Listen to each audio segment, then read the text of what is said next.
एक नौजवान है, एक नौजवान शादी करके आया, 3 महीने हुए, उसकी बीवी ने फरमाइश की कि अब हम आपके घर में नहीं रह सकते, ये बूढ़ा बाप आपका आपकी खिदमत नहीं कर सकते, अगर आपको मेरे साथ रहना है तो चलो मैके चलो, मैं मैके जाऊंगी वहीं रहूंगी, मैं आपके घर में नहीं रह सकता। ये लड़का बीवी का आशिक था, दीवाना था, बीवी की बातों पे आ गया, अपने बूढ़े माँ बाप को छोड़कर बीवी के साथ ससुराल चला गया, फिर वहीं से दिल्ली निकल गया। अब बताया गया अल्लाह अकबर, कभी दिल्ली में रहा और वो कांटेक्ट में रहा सऊदी अरब का, वीजा मिल गया, सऊदी अरब चला गया, सऊदी अरब से पैसा भेजते जाता अपनी बीवी के पास, माँ बाप की फिक्र नहीं। 14 साल गुजर गए।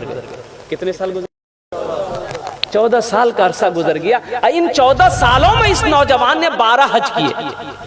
कितने हज किए मेरे भाई? ये 12वां हज था। बैठकर खाना काबा के पास में हिचकियां बांध कर रो रहा है, ज़ारो कतार रो रहा है। तो पीछे से किसी ने कंधे पे हाथ रखा नौजवान का। ए नौजवान, कौन ऐसा गुनाह किया है, कौन ऐसा गुनाह किया है जो इस ज़ारो कतार से रो रहा है? ऐसा मैंने किसी को रोते हुए नहीं देखा। पलट कर देखा तो अल्लाह वाले एक बुजुर्ग हस्ती है, चेहरा सफेद है, सर पे अमामा बंधा है। कहा कि हजरत, न जाने क्यों ऐसा लगता है कि मेरे दिल पे किसी ने ताला लगा दिया, ना इबादत अच्छी लगती है, ना जिक्र अच्छा लगता है, ना खाने चैन है, ना सोने चैन है। हजरत ये मेरा 12वां हज है, 12वां हज है मेरा, लेकिन ऐसा लग रहा है कि दिल में किसी ने ताला लगा दिया। तो अल्लाह वाले ने कहा कि लगता है तुमने किसी का दिल दुखाया है। हाँ, अरे सुभान अल्लाह, बोलो माशाअल्लाह, सुभान अल्लाह। लगता है तुमने किसी का दिल दुखाया है। तुम्हारी माँ है? माँ है, माँ है। बोला हाँ। बाप है? बोला हाँ। बोले कहाँ है? बोला पता नहीं। बोला पता नहीं, 14 साल हो गए मैंने माँ के चेहरे को नहीं देखा, बाप के चेहरे को नहीं देखा, पता नहीं मेरी माँ कैसे होगी, मेरा बाप कैसे होगा। तो अल्लाह वाले ने कहा कि फिर ये खाने काबा में बैठकर क्या कर रहा है, क्या कर रहा है? उठ जा, जा भाग, अपनी माँ रूठे हुए माँ बाप से माफी मांग ले। अगर उन्होंने माफ कर दिया तो अल्लाह तेरे दिल के ताले को खोल देगा। सुभान अल्लाह, सुभान अल्लाह। खाने काबा में बैठकर क्या कर रहा है? जा, खाने काबा में बैठकर क्या कर रहा है? जा।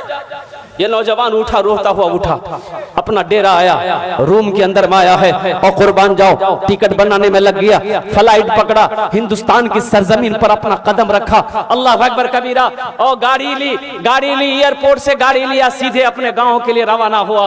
लेकिन कुर्बान जाओ, और देखा कि गांव में बहुत सारी बिल्डिंगें बन गई है। 14 साल का अरसा गुजर गया, उसका घर की जगह पता नहीं। एक बूढ़े मियाँ घास काट रहे थे बेटे। इस नौजवान ने कहा कि थोड़ा पूछ लूं अब्बा के बारे में, मम्मी के बारे में। तो उनसे पूछा कि चचा, ये अपना बाप का नाम लेके पूछा कि अब्दुल्ला साहब का घर कौन सा है? तो बूढ़े मियाँ ने नीचे से ऊपर तक देखा उस नौजवान को, कहा कि कौन अब्दुल्ला मियाँ? वो बेचारे तब इस दुनिया में नहीं रहे। उसका एक नालायक बेटा था, अपने माँ बाप को छोड़कर चला गया, बेटा का गम बर्दाश्त ना कर सका, बेचारा इस दुनिया से रुखसत हो। इस नौजवान की आंखों से आंसू जारी हो गया। फिर वो नौजवान पूछता है कि उसकी बीवी का क्या बना? उसकी बीवी, अपनी माँ के बारे में पूछा कि उसकी बीवी का क्या बना? तो कहा कि वो उसकी बीवी बेचारी शौहर के मरने के बाद दूसरे के घर में काम करती थी, किसी तरह रोटी रोजी उनकी चलती थी, लेकिन अब सुने में उसको फालिज मार दिया है, बिस्तर पे पड़ी रहती है, जिसको होता है खाना लाकर देता है, जिसको नहीं होता खाना लाकर नहीं देता है। अब तो पता ये भी चला है कि उसकी आंखों की रोशनी भी खत्म हो गई। बस उनकी एक आखिरी ख्वाहिश ये की रट लगाती रहती है कि मौला उस वक्त तक मेरे जिस्म से रूह ना निकले जब तक कि मैं अपने बेटे के चेहरे को ना देख। ना जाने वो कौन नालायक बेटा है जो अपनी माँ को छोड़कर भागा हुआ है। अब माँ है कि उसके लिए जान कुर्बान करने को तैयार है। ये नौजवान ज़ारो कतार रोने लगा, कांपते हुए कदम से अपने आंगन में कदम रखा है। चारपाई पे देखा कि एक ज़ईफा, एक बूढ़ी सुकड़ कर बैठी। कदमों की आहट को सुनकर बुढ़िया ने आवाज लगाई, कौन है, कौन है? तो लरसते हुए आवाज में, कांपते हुए आवाज में इस नौजवान ने कहा कि माँ, तेरा गुनहगार बेटा तेरे सामने खड़ा।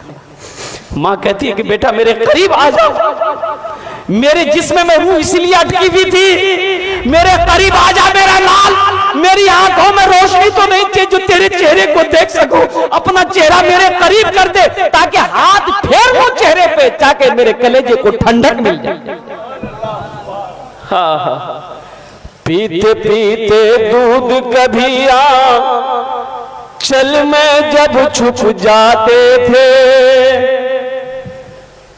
पीते पीते दूध कभी चल में जब छुप जाते थे, खुद ठंडक में माँ सोती गोदी में हम सो जाते थे। सुभान अल्लाह, सुभान अल्लाह। सो जाते थे। उस पल को याद करो ना मेरे बच्चों, जब हम छोटे थे, जब हम छोटे थे माँ की गोद में थे। ये हमारी माँ है बैठी, बहनें बैठी, आज इनसे पूछो कुर्बान जाओ, बच्चे पखाना कर देता गोद में, माँ को नफरत नहीं होती, माँ नफरत नहीं करती औलाद से, अपने हाथों से उस गंदगी को साफ करती है, उस गंदगी को धोती है। और कुर्बान जाओ, बच्चे की तबीयत खराब हो जाए, माँ